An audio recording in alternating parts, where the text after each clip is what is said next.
I do have another guest here. This is Hetzie, but he's not going to take away the show. He's going to go away now. We're going to talk to Bedros all about what he's doing in his life and how he came to America and how he made it.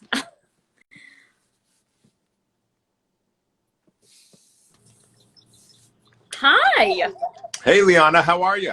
Hi, Bedros. Doing so well. Thank you so much for taking the time to speak to me on my podcast. Yeah, thanks for the invitation. That's a beautiful dog you have, by the way. What's his name? Oh, thank you. This is Hetzie. Hetsy. He's a golden doodle. Well, Golden. it's a toy golden doodle. Black and Very white. handsome dude.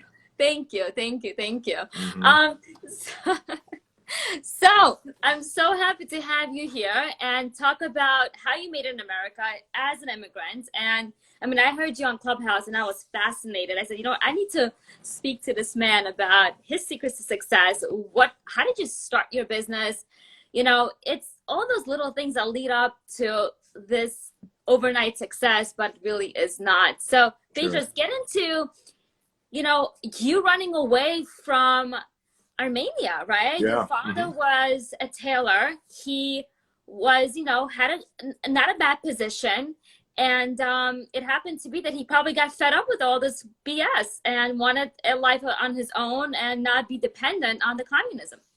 That's exactly right. So, I was 6 years old, and my dad decided that we were going to escape the Soviet Union, and Armenia, where I lived, is part of the Soviet Union, or was part of the Soviet Well, Union I'm at from that Russia, time. so totally, I get it. Yeah, so you get it, you understand, and Yes.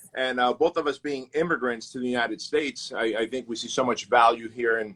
But in terms of the great escape, my dad, he was making a good living. He was a tailor, and he worked for a men's clothing manufacturer there, and he knew that he didn't want his kids to grow up in a communist environment where they didn't have freedoms and opportunities and freedom of thought, etc. And so in 1980, June of 1980, we escaped into Italy. We kind of lied and told the Russian or the Soviet consulate that we're going on vacation to Italy. From Italy, we went into the American consulate in Rome. And after 10 days of filling out paperwork and them interviewing my dad, the U.S. consul allowed us to legally enter the United States. And I remember my dad saying that we're going to a new country and you're going to have to learn the language and understand the culture and be able to blend in and become American. And, I was 6 years old, so whatever my dad said to me was obviously for my favor. And he did it, for our benefit. And so I did everything he said. I said, I learned the language and understood the culture and decided I'm going to help as many people as I can, just like he told me. And, you fast forward now 30 some odd years. I'm 46 years old now, and I've got the good fortune to be the founder and CEO of an international fitness franchise. And we have over 600 locations across 2 countries, US and Canada, and a massive supplement company called Truline. And anyway, all these different Congratulations. things. That's massive. Thank you. But the really cool thing about all this is that, what my dad told me 30 some odd years ago still applies today, which is when you serve the people and you add value, you come with the giving hand, the country or the industry or the tribe will be good to you. And this country's been very good to me, and I'm grateful for that. Yeah, I mean, it's the immigrants that make up this country, and I'm also very, very grateful. I mean, my son is first generation American. I'm an immigrant, so I came here when I was 7. Totally can relate. So Bedros, tell me about, why did you start the fitness industry? I mean, I know you have the body for it, but what tweaked it? Something in there, Yeah. the light bulb went off. You know what? Truth be told, I grew up here eating kind of fast food and whatever food my mom could find to make. Like grew up very poor, very broke. We lived in Section 8 housing out here in Santa Ana, California, and it was government assisted housing. So we didn't have access to the best information or the best nutrition. So throughout all of my school years, I was a fat, chunky kid. And in high school, I remember thinking to myself right around 11th grade, gosh, I want to go to the prom when I graduate, senior year, next year. I want to go to the prom with the girl. And I remember thinking to myself that if I was just in better shape and I had I would have more confidence to ask this girl out to the prom. So that was my motivation to talk to a guy. He played football on the high school football team. And I said, his name is Dave. I said, Dave, listen, is there any way you can help me get in shape and work out? I don't know how to do any of that stuff. And the summer before senior year, I started working out and eating right, and my body completely transformed. I came back senior year, 35 pounds lighter, more muscular, more confidence, greater self-esteem. I never did ask that girl to the prom, so I never went to the prom, but it forever changed my view on life, that everybody has to work out and everybody has to feel this transformation, not so much the physical transformation, but the mental and emotional transformation.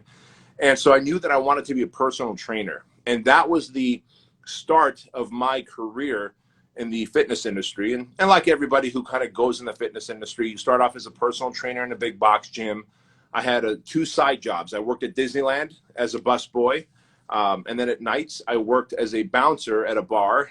And during the mornings, I worked in a gym called LA Fitness out here.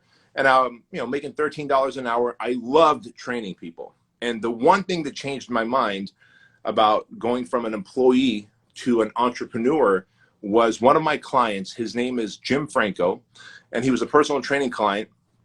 And he said, how come you don't have your own personal training studio? I said, well, I don't know. I don't know how to be an entrepreneur. He said, what if I teach you? And so he started to mentor me. So in addition to showing up with service, the second thing I learned was to have mentors. Like if you want to achieve something in life, like if I want publicity and I want to be able to end up in Forbes and on the right TV channels, I'm going to connect with you, and you're the expert at it. You would mentor me in how to do this right. Otherwise, I'm going to waste a lot of time and money and energy and be frustrated and never really make it on all the different platforms that I want. So Jim Franco was able to mentor me in helping me become an entrepreneur. And I opened up my first personal training studio. That led to several more.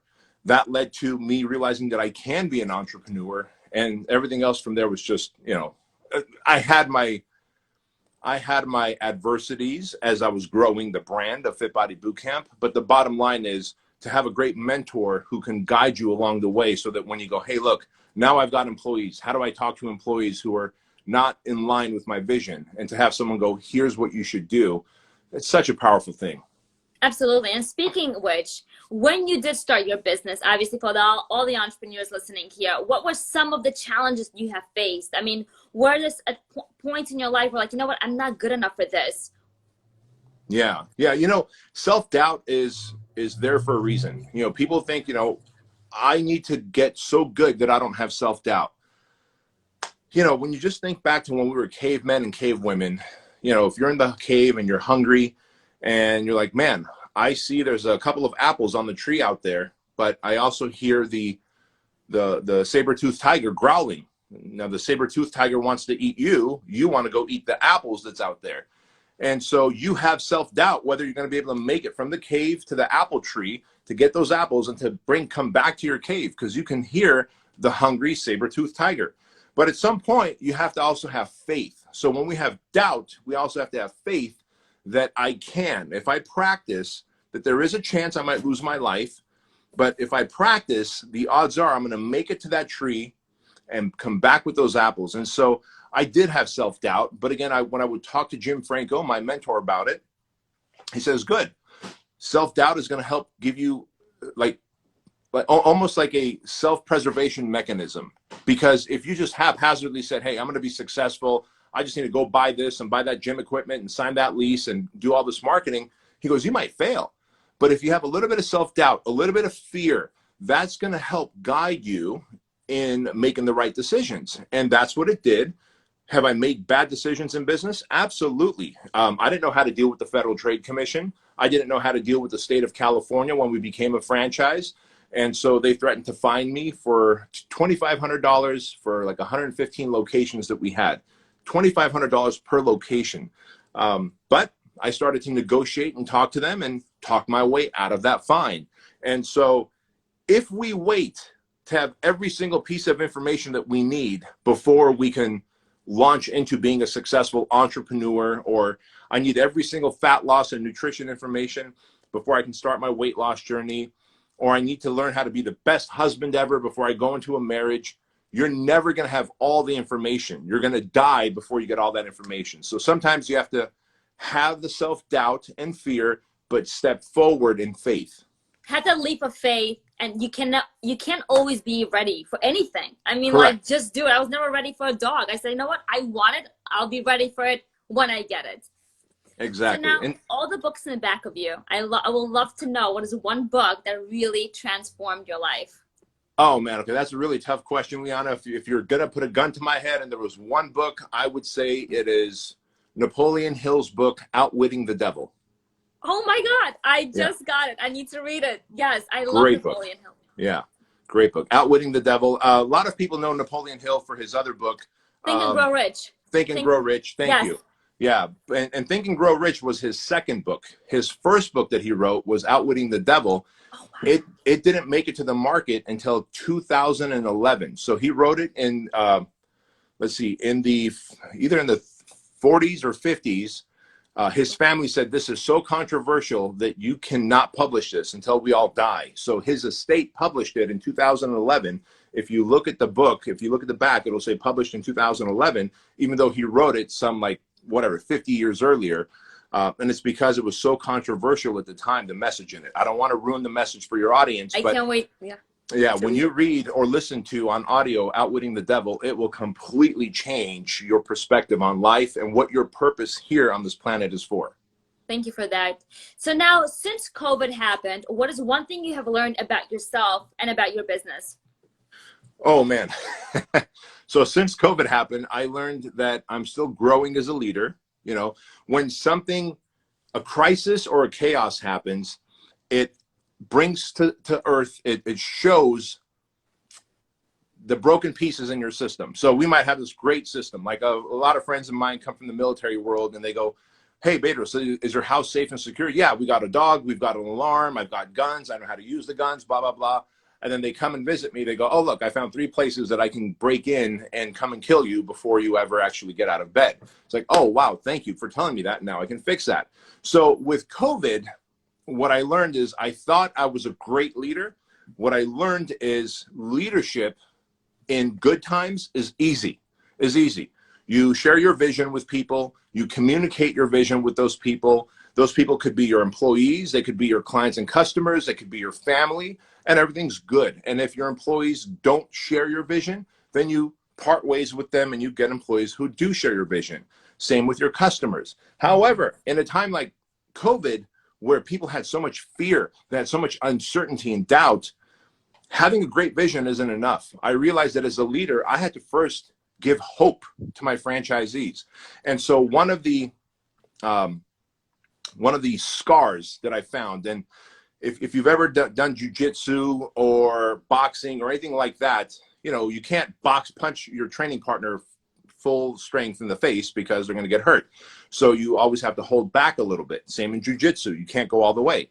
That creates a training scar, which means that if you're in a real fight, you better go all the way, because if you don't, the person's not going to get injured and you might get killed. And so a training scar is when you train in a certain way, you might end up actually not hurting someone by accident when you need to hurt them. So a training scar for me was that I've always been a leader in good times. We've had great economy for over a decade.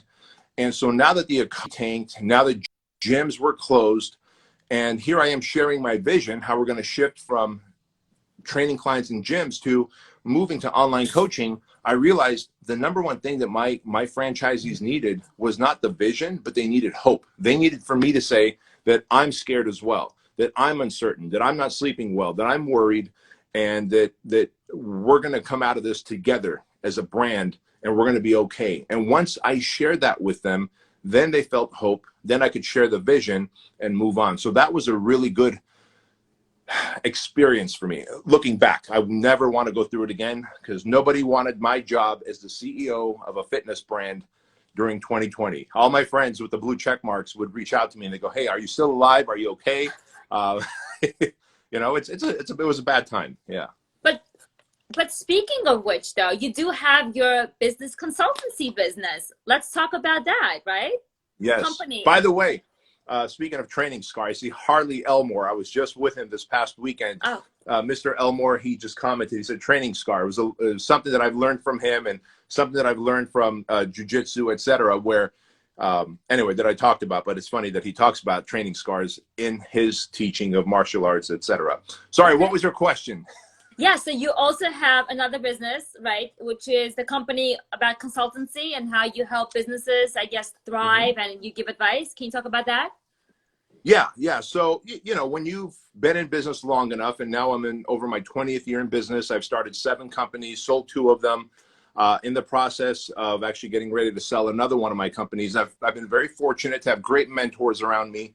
And apparently I was pretty good at it. So, people come to me for business coaching. So I have a 12-month coaching program, 1,500 entrepreneurs and their businesses, everything from dentists, doctors. I have 3 doctors right now who are my coaching clients, gym owners, supplement companies, apparel companies, you name it. But if it's a business that's doing multiple 6 figures and they want to scale to multiple 7 figures, 8 figures and beyond, I'll coach them. It's not cheap. It's $100,000 for the year, but it's one-on-one. Literally, if somebody was to say, Bedros, if I could borrow your brain and your marketing mind and your salesmanship and your leadership in my company for a year, how could I do this? And that's what I do is I loan them my brain. We problem solve. We meet half days together in person. We have monthly coaching calls.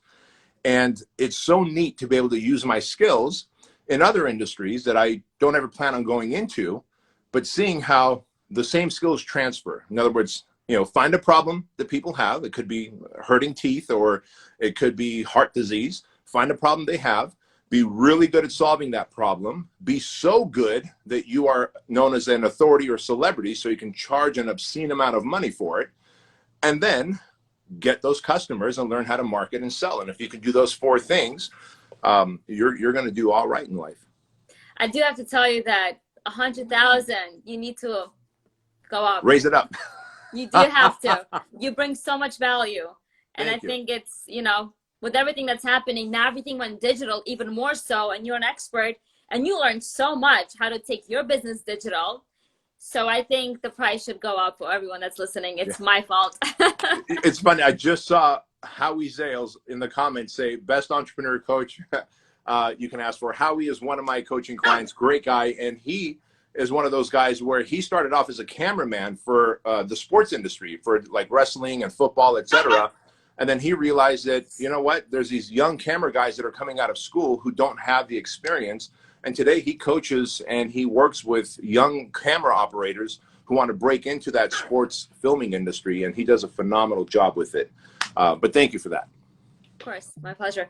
So now, what is one thing you can teach the emerging entrepreneurs on how to start a business? I know that you do that obviously in your mentorship, but just to kind of give maybe the 3 first steps in aspiring entrepreneur to start their business, and what will be the very first steps? Yeah, great question. So one of the things I would teach is like, how are you different? You have to be different. So, I got a fitness franchise. There's a whole bunch of other fitness gyms out there that do group training as well. How is Fit Body Bootcamp different? So we took the time to identify how we're different. We do one thing and we do it better than anybody else. At Fit Body Bootcamp, we deliver the fat loss results. So when you look at other, fitness franchises and gyms, they go, oh, look, this person deadlifted so much weight. Cool. You could do strength.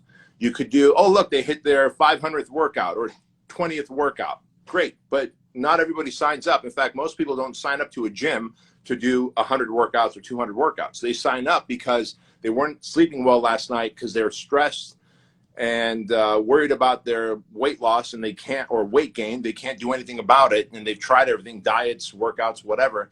And so we focus on delivering transformation, before and after pictures. And so people go, hey, what makes Fit Body Bootcamp different? I go, simple. We deliver the results or you get your money back. So identify how you're different, number 1. Number 2, if you can, back it up with the money back guarantee, right?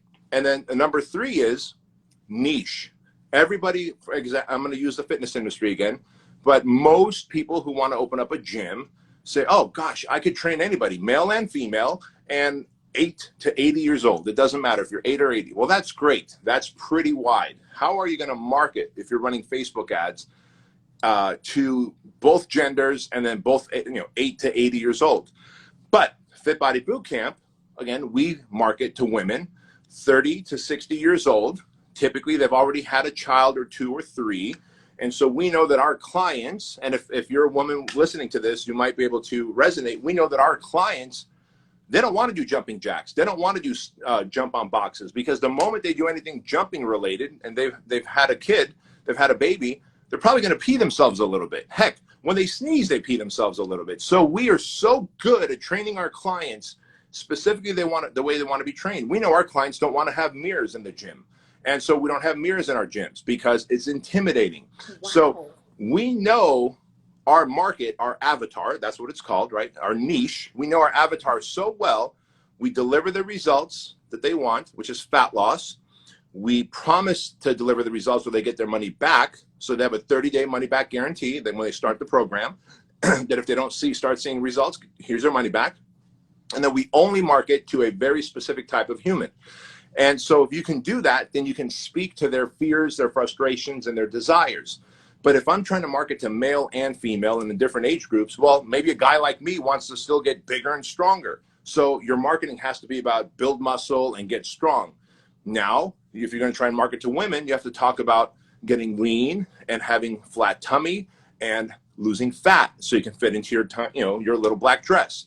And so it's two very different marketing strategies. So hone in on who your person is. And if you do those three things, you will be successful. The problem is most people do what's known as incestual marketing, which is they just copy the next guy down the street, and it's the Me Too marketing. So it's like, oh, the only reason I'm going to pick you over that person is because you're cheaper. So I actually like being the most expensive product out there, but we differentiate ourselves. We offer a money back guarantee. And then, of course, we know who our customer is, so we're okay with being the most expensive. Wow, that is impressive. I don't think anybody offers money back guarantee. That's very impressive. Yeah. So what would you say is your work mantra or life mantra? All in, all the time. That's if there was a mantra for me, but I'm a very intense person. So this is not for everybody, but for me, I'm all in all the time. And that means that if I started to use cocaine or heroin, you would find me dead, overdosed, because I would be all in all the time. Thankfully, I'm an entrepreneur that likes to use my money for good. So I make a lot of money, and I'm all in all the time on Shriner Children's Hospital, Toys for Tots, and Compassion International. Those are the three charities that we donate 7 figures to every year. And I love that. It feels good. It gives me a sense of like we're leaving a legacy behind. And why not do a lot of good when you're on this planet? Absolutely. Now, Bedros, tell me about your morning routine. You have so much energy. I want to know how you start your morning and what gets you going. What's that secret? Great question. So my morning starts the night before. That's really the secret to my morning, is the night before. Usually by 9 o'clock, my phone is off. I'm not screen sucking off my phone. By 10 o'clock, I'm in bed. And before I go to bed, I write down the 3 to 4, maybe 5 things that I'm going to do the next morning.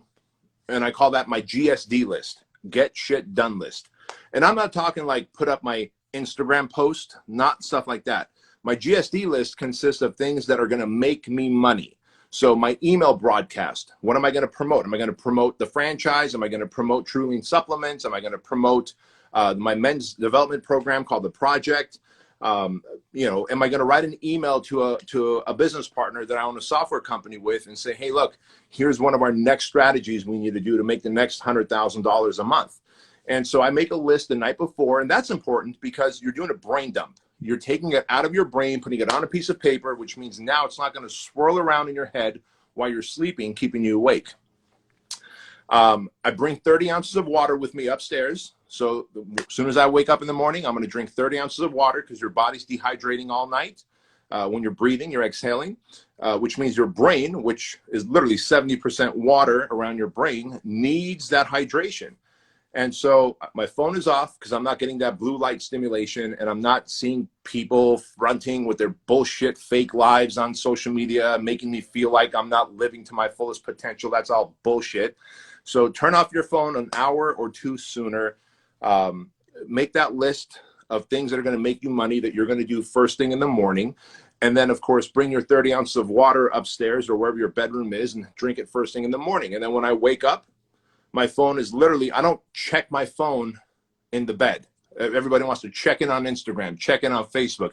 You're not Mark Zuckerberg. You don't give a shit. You shouldn't have to give a shit about Instagram or Facebook. Just leave your phone on site, hit your, turn off your alarm, and then go right to your paperwork. So for me, I drink my water, I take my shower, I go downstairs, have my coffee and protein shake. And for the next 2 to 2.5 hours, I'm working on my GSD list, that list that I made the night before. I get it done on the couch before I come here to the office where I have to do this kind of stuff or have meetings with my team. In other words, where I have to serve the world. I serve my team. I serve people like you, podcasters, whoever wants to come. And then typically at around 9 a.m., so I wake up at 5:30. By 9 a.m., I'm in the gym working out every day consistently, 7 days a week. And people go, what about overtraining? Don't worry about that. Like people who stress over that, it's like, what about being over fat is my answer. Like most people are over fat. So like easy with overtraining comments. So anyway, that said, I get to the HQ by 11 o'clock and I start running meetings and doing fun stuff like this.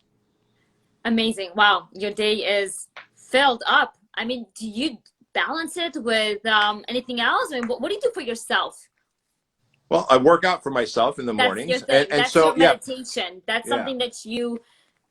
So for me, I tried meditation. It wasn't my thing. I'll go surf once or twice a month and I enjoy it. To me, it's like active meditation. In the evenings, my son and I play ping pong, and then the family and I will go in the hot tub afterwards before we go to bed. Okay, now we're talking. Okay. Yeah. So there's definitely fun, and people go, "Well, aren't you ever spontaneous?" I go, "No, I'm not. I build spontaneity into my schedule.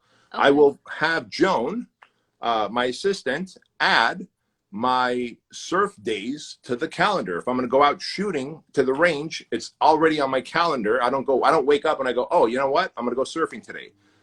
That's just not me. That's not how I operate. There's nothing wrong with that. My best friend lives that way, and I love that for him. But he's also not intense like me.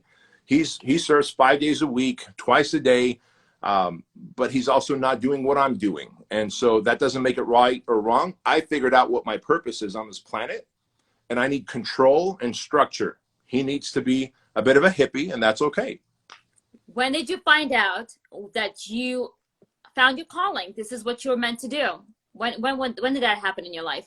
Yeah, I was fortunate enough to find out in my early 20s. As I started becoming a personal trainer, I love training people, helping them get to their fitness and fat loss goals. And most people can visualize this. As a personal trainer is working with his or her client, in between sets, you're talking about life stuff, their relationship, their work, their financial situation. And I found myself really enjoying the fact that I could help them problem solve through their life issues. And I go, man, this is really good stuff. Like I love not only training them physically, but I like coaching them here. And I took information that I learned from another coaching client or another personal training client, and I would share it with this one. And I would take information I learned from this person and share it with that one. Because when you're a personal trainer and clients are paying you $600 or $800 a month, well, they weren't paying me. They were paying the gym. The gym was paying me $14 an hour at the time. Mm-hmm. But when you're being paid a lot of money, it's usually wealthy people. So you're learning a lot from these people. And I realized I really love the coaching piece. And so I was like, you know what? In the perfect world, I would not only coach people on their fitness, but I would coach them in their mindset and their emotional discipline. And so that kind of led to the franchise and to all the coaching businesses that I have and the self-development programs and the book that I wrote. But I realized early on that I love being a coach to people. In your book, what was the highlight? What do you spotlight in your book? Well, the book is about entrepreneurial leadership, like being a high performer. And there's 6 pillars to being a high performer. And the thing that I spotlight is pillar number 1 that everybody hates because it's self-discipline. Like everybody wants to be a great leader. Everybody wants to have an awesome big vision. They want to tell people what to do and they want to be the CEO and they want to have this great company, but nobody wants to wake up early, be self-disciplined, control their emotions, consistent workout, look $100 million CEO. Nobody wants to do that. They just want to tell people what to do, but they don't necessarily want to do it themselves. And so pillar number one is don't be an imposter. Don't be a hypocrite. Be self-disciplined. All the things you expect of your employees, of your clients, of your family, you better lead from the front and do it. And so that's the big thing that I highlight. People always send me a message and they go, I didn't like hearing that, pillar number one of 6 pillars, but I realized that unless I do that, the other 5 pillars don't matter. Absolutely. And what's percentage of mindset plays in an entrepreneurial world? Like, is it 80% mindset and 20% entrepreneurship? Is that how it works? I would say so. Yeah, the Pareto Principle, the 80-20 rule, right? It's absolutely that, because at the end of the day, how many other people have come up with the idea of a supplement company? How many other people have come up with the idea of being, in media like you are? How many other people have come up with a great fitness idea? The difference is the mindset to execute, to keep eating shit even though you're not getting results. Like I have this mindset that I don't care how many shit sandwiches I have to eat, I will produce the results or die. Who's willing to do that? You were willing to do that. I'm like, you had to come to this country, learn the language like I did, and then become successful. People born here are like, man, I want to be like her. Well, fucking do it. Do it. You don't even have to learn the language. You already know the language. You were born here. You came at 7 years old. I came at 6. And so the only difference is mindset. You were hungry enough. You stuck with it. You ate as many shit sandwiches as you had to until you got to the outcome. And the difference is people want it now because they underestimate how easy it's going to be. Well, they overestimate how easy it's going to be, and they underestimate how much time and effort and frustration it takes. So it is all mindset. I probably, now that I think about it, maybe 95% mindset, 5% actual doing the work. Absolutely. And I feel like even your parents play a major role. Like my parents, hardcore Russians, even though they're very successful, but they wouldn't bring me up with a silver spoon in my, I wasn't brought up that way. I always thought we didn't have enough Right. And it's the right way to do it. Don't give everything to your children. Don't spoil them. So going to the next question, as a CEO, what makes you so significant? Like what makes you so successful? What is your secret? I don't know if I have a secret. I know that I will just do whatever it takes. Again, I'm intense. I'm focused. I just believe that I just need to focus on one thing. So the supplement company isn't something I had for many years. It's only 2.5 years old, and it's an 8-figure company now. In 2.5 years, it's skyrocketed, but that's because I spent 15 years building my franchise. And when I built my franchise and we have hundreds of locations and hundreds and thousands of clients, now I can build a supplement company and in 2 years, sell all those clients my supplements and then skyrocket it. Most people don't have the focus and concentration required to do the first thing, so they keep coming up with new ideas. So I got this great idea for a franchise, and they do a little bit, they get tired, it's not producing results. Okay, now I'm gonna create the supplement company. They do it, they get tired, it's not producing results. Okay, I'm gonna create a software company. They do it, they get tired, they're not seeing results. They go on to the next thing, and they got 4 or 5 half-baked ideas that never really came to fruition. I will just lock down, focus, and do the work for as long as it takes. And I think that's my only magical superpower that I have. So you invested all your eggs in one basket, basically. Is that what you're saying in the beginning, initially? Yep, all in on everything. Don't spread yourself too thin. Correct. If you were to choose a person to have dinner with or drinks, who would you choose? Oh man, if I were going to have, sheesh, that's a good one. Good, I like that. I like when you think. Yeah. I know there's like the Mother Teresa, Gandhi, Jesus. Whoever is, I'm sure there's one person.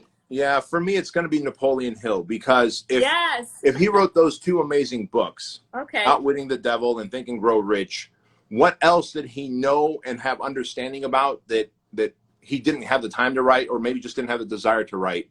I'd love to be able to ask him questions selfishly that would benefit me and that would benefit humanity, because I think that man had really good understanding of like current times. The book, while written 60 years ago, still applies to today more than ever. Once you read it, you'll see what I mean. Yeah, and his book changed my life. I mean, if I can tell you what happened 3 months after that, like my life completely changed. I even told my son to read it. You're supposed to read it in high school. That's what you're supposed to do, Yes. right? Not read it when you're in your 40s. Right. But better later than never. If you were to sum everything up in your life, what pearls of wisdom would you have said to your younger self looking back? Ooh, good question. I would say, so number one is not even a business thing. It would just be, just understand that when you're born, your parents, your grandparents, your aunts and uncles, teachers, when we're children, they decide that Liana, her favorite color is going to be whatever, pink. And they decide that Bedros is going to be, he's clumsy. Oh, he likes to eat a lot, or he, stutters when he talks, whatever. People start writing in our book of life. I almost imagine when we're born, there's this giant book with empty pages, and our parents start deciding what our favorite color is, if we're clumsy, if we're athletic, if we have a fast metabolism, what kind of sports we're going to play, if we're going to be a doctor or a lawyer. And then you get into your 20s and you forget to take that stupid pen back and start writing in your own book, like what you want to do. And so many people go on and get a degree in something that they're not even interested in and end up marrying someone they have no desire to marry and end up doing the playbook that everyone else wrote for them. And I wish, like it was probably in my early 30s that I got the pen back and started to write. Like what if, like I told my son and daughter, they're 13 and 15. I'm like, listen, we've raised you the best we can. We put on whatever clothes that we thought were going to look good on you. If you want to wear something else, as long as it's not like going to, cause a ruckus and whatever, then be my guest. My son is 15. He goes to high school. He still wears one sock black, one sock white. And when my parents see him, because, coming from our culture, it's like, oh my God, why is he doing that? Right? I'm like, Mom, Dad, don't worry about it. Like, it's okay. The kids the kids are going to think that you guys, can't even buy him clothes. I'm like, don't worry about it. He's demonstrating his individuality. And I love that about him. And if they do pick on him, it gives him the opportunity to work through his language skills and the ability to go, hey, you know what? I'm an individual. This is what I like. I'm so sorry that you like to conform to life. What other areas of the world do you conform to? And do you think that's going to give you regret when you're older? Right? Like I've had that conversation with him. So to me, it's very important to be able to take that pen back, because the biggest regret that I have is that I wasn't put into athletics. Like put my son and daughter in sports. The sports they like, they can continue. The sports they don't like, hey, let's not do it. No worries. But they are exposed to things. And so that is, I think, a very important piece to give the pen back if you're a parent. And then if you're obviously not a parent, to take the pen back from civilization and start writing your own future. Like, what are you supposed to do in life? Who are you supposed to help? How are you supposed to do it? What is the legacy you're going to leave behind? Those things are very valuable. So that's thing number one. Thing number two would be realize that every single one of us need purpose. All these people going around, well, yeah, I know I need purpose, but I don't know how to find my purpose. Well, your purpose isn't lost. And I've told my son and daughter, again, because if I can go back 20 years, 25 years, I'd be in my early 20s or teens. No one told me that your purpose isn't lost. Your job isn't to find it. It is to develop it. Through the process of losing weight, through the process of getting a job as a personal trainer, I realized that I enjoy working with people and helping them transform physically. And then I realized I love helping them transform mentally and emotionally. And so I realized I developed my purpose, that my purpose on this planet is to help people transform financially, physically, emotionally, mentally, etc. Well, that was developed. It wasn't lost and I didn't find it. And so the example I give people, I go, if you don't develop your purpose, if you don't spend time trying to figure out what you're here to do, you're going to be like the German Shepherd dog. They say German Shepherds, when they don't have a purpose, if they're not shepherding your other animals, if they're not shepherding your family or protecting your family, if you're not playing catch with them, they start getting depressed and anxious. And when they get depressed and anxious, they start digging holes in your backyard. And so I asked the dog trainer, I said, why would a German Shepherd get depressed and anxious and then start digging holes in the backyard? She said, it's simple. In the absence of purpose, they give themselves purpose. And that's what we do as humans. When we don't have a sense of purpose, we start digging holes in our lives through overeating, alcohol, drug abuse, pornography, infidelity, you name it. And all those, we're no different than that. So you might as well go out and take the pen back and start writing what your future is going to be, develop your purpose and live your purpose no matter what. And when you do those two things, and if I knew those two things early on, I would have had less stress, less anxiety, less depression in my life, and I would have probably had even a bigger impact than I'm having now. Wow, that is so powerful, Bedros. Thank you for that. Thank you. Never knew that. Wow. So now, what is the biggest accomplishment to this date? Two amazing humans, Andrew and Chloe. The things that I've learned from my 30s and beyond, they've learned since they were little puppies. You know, Chloe is 13 years old. Andrew is 15 years old. They are confident. They have great self-esteem, great people skills. They've traveled to many different countries. They've met many different cultures. They tried different foods. And I just think about, like, man, when I die, like, what is the impact that these two kids are going to leave? 10x, 20x, 100x bigger than the impact that I'm going to leave, because my wife and I were able to produce such amazing humans. They've been my greatest, I think, accomplishment. I don't even know if it's an accomplishment, but they've been the greatest thing that I've contributed to society. It's not my franchise. It's not the supplement business. It's not my coaching or the book. These two amazing humans that I get to leave behind. You know, it's crazy. I interview so many successful people, and it all boils down to family.